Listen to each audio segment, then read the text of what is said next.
അറിഞ്ഞോ അറിയാതെയോ നമ്മൾ പ്രാക്ടീസ് ചെയ്യുന്ന ചില ശീലങ്ങൾ സ്കിന്നിൽ പിഗ്മെന്റേഷൻ ഉണ്ടാക്കാൻ കാരണമാവാം. ഇതിലൊന്നാണ് അമൈലോയിഡോസിസ്. ലിവർ ഉണ്ടാക്കുന്ന അമൈലോയിഡ് എന്ന പിഗ്മെന്റ് സ്കിന്നിൽ ഡെപ്പോസിറ്റ് ചെയ്ത് സ്കിന്നിന്റെ ഡീപ്പ് ലെയേഴ്സിൽ ഡെപ്പോസിറ്റ് ചെയ്ത് വരുന്ന ഒരു പിഗ്മെന്ററി ഡിസോർഡർ ആണ് അമൈലോയിഡോസിസ്.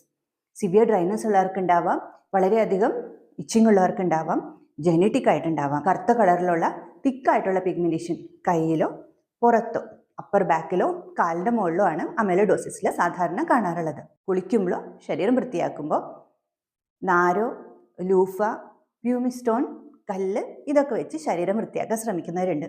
ചെറിയ എന്തെങ്കിലും പിഗ്മെന്റേഷൻ കാണുമ്പോൾ അഴുക്കാണ് എന്ന് കരുതി കൂടുതൽ വൃത്തിയാക്കാൻ വേണ്ടി കൂടുതൽ ഉരയ്ക്കുമ്പോൾ ഈ പിഗ്മെന്റ് കൂടുകയാണ് ചെയ്യുക. ഇത് ഫ്രിക്ഷണൽ മെലനോസിസ് എന്ന് പറയുന്ന കണ്ടീഷനാണ്.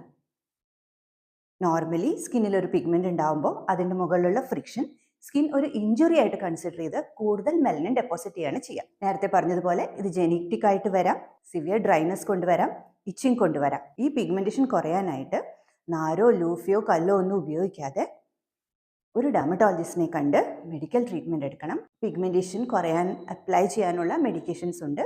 100% അമൈലോയിഡോസിസ് കുറയ്ക്കാൻ സാധിക്കില്ലെങ്കിലും കണ്ടിന്യൂസ് ആയിട്ടുള്ള ട്രീറ്റ്മെൻറ്റ് കൊണ്ട് വളരെയധികം പിഗ്മെന്റേഷൻ കുറച്ച് മെയിൻറ്റെയിൻ ചെയ്യാനായിട്ട് പറ്റും.